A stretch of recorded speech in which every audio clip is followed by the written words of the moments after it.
Pagpalang araw po sa ating lahat and welcome back to my YouTube channel, RFLN Canada. Kung hindi pa po kayo nakasubscribe, baka naman. So kasama natin ngayon si Arthur Padre. Taga saan ka sa atin? Taga Ilocos, Bantay Ilocos and Santiago Ilocosur. Alright, so Ilocano pa rin tayo, Ilocano. Anong trabaho mo noon sa Pilipinas, Kuya? Operator driver. Meron ka pa bang bansa na pinanggalingan, Kuya, maliban sa Pilipinas papunta Wala dito sa na, Canada? dito lang. Anong trabaho mo dito sa Canada, Kuya Art? Factory. Ano po ang status mo na dumating dito sa Canada? Permanent residence. Sana all. Nasa magkano po yung gastos nyo na papunta, Kuya Art? Ewan ko kay Mrs. siya ang naglakad dito eh. Sa bagay, pinitisyonan ka na lang ni Mrs. mo, no? Ayan. So, in terms of work, Kuya Art, anong mas maganda, Canada or Pilipinas? Pilipinas. Bakit? Mas magandang Pilipinas. Ang alam nila, marami dito ang sweldo pero pupunta lahat ng mga bills. Ayan. Sa mga apartment, mga insurance, lahat. Lalo na kung may sasakyan ka, doon pupunta lahat ng lahat na kinikita dito sa Canada. Ayan, so yan po. Kung alam niyo lang po yung tunay na nangyayari dito sa Canada, lahat po ng sahod namin, halos lahat sa bills na pupunta. Yes. Alright, so in terms of sahod, Canada or Philippines? Halos parehas pero ang diferensya lang, mas malaki dito pero ang problema yung mga bills, pumupunta lahat doon ang sweldo. Kuya Art, para na rin sa mga kababayan natin na gustong mag-Canada, nasa magkano ba ang bill, ang renta ng bahay dito sa Canada? Ang renta ngayon ng apartment ngayon dito, lalo na dito sa amin, dito sa North York, Toronto, ang single bedroom, mga 2-1, mga ganun. Kung napanood niyo po yung video ko, kung nasa magkano nga ba ang renta ng bahay dito. Pero yung swerte ng mga nauna kasi mura pa sa kanila noon. Sa amin talagang mga bago, mahal na. In terms of life, Canada or Philippines? Philippines, number 1. Yeah. Philippines. Bakit, Kuya Art? Masaya dun eh.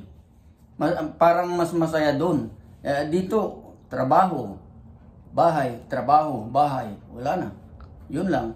Kuya Art, para sa mga visitors, sa mga kababayan natin na Pilipino na gustong mag-Canada, na nagbabalak maghanap ng trabaho dito, madali lang ba makahanap ng trabaho sa Canada?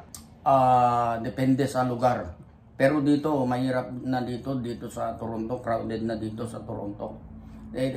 Ewan ko lang kung saang probinsya ka mapadpad dito sa Canada. Ewan ko lang kung meron namang banda rito sa Canada na maraming trabaho, kukunti pa lang ang mga tao.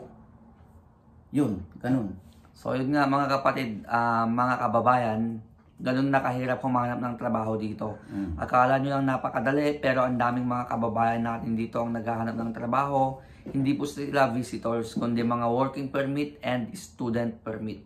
So hirap pa rin po silang makahanap ng trabaho. Yes. Anong may advice mo sa mga Pinoy na gustong pumunta dito sa Canada, Kuya Art? Kung mga gustong pumunta rito, pwede niyong subukan, pero yun ang sinabi namin na mahirap talaga dito. Kung gusto niyong subukan, pwede, para alam niyo naman ang sitwasyon dito. Tama. Yun nga, tulad ng sabi namin, hindi po madali ang buhay dito sa Canada. Kung hindi ka sanay sa hirap dyan sa Pilipinas, huwag ka nang mag-Canada. Yan, ano nga ba ang tunay na buhay dito sa Canada, Kuya Art? Ang tunay na buhay dito sa Canada, puro trabaho. Trabaho lang. Kung hindi ka magtrabaho, wala ka ng pambayad ng bills. Mas maganda na lang na umuwi ka sa Pilipinas kung hindi ka magtrabaho dito. So Kuya Art, nung pumunta kayo dito, may agency ba na nag-ayos ng papers nyo? Or DIY? Wala. Sila misis lang saka yung kaibigan niya. Yun lang. Nice, nakatipid kayo sa part na yan. Ayan Kuya Art, meron ka pang gustong ipromote o gustong batiin? Binabati ko yung mga taga Ilocos saka yung mga taga Baguio. Alright. Doon sa mga Trancoville boys. Yan, shout out kanya yung amin kakabsat. Alright, okay. Yan. Si Kuya Art po pala ay meron din siyang side hustle yung ginagawa namin na lipat bahay. Pinoy Hatid Sundo. Ayan, siya po ay pwede araw-araw na kung kailangan nyo po ng car service, pwede nyo po siyang i-PM. Iwan ko na lang po dyan sa screen yung kanyang Facebook. Okay? Okay, Ayun. kung magpasundo kayo sa airport, okay. Alright? So, yun na mga kapatid. Yan lamang. Thank you. Sana i-share nyo rin tong video na to para updated din yung mga kababayan natin na gustong mag-Canada. Yan lamang. God bless. Thank you.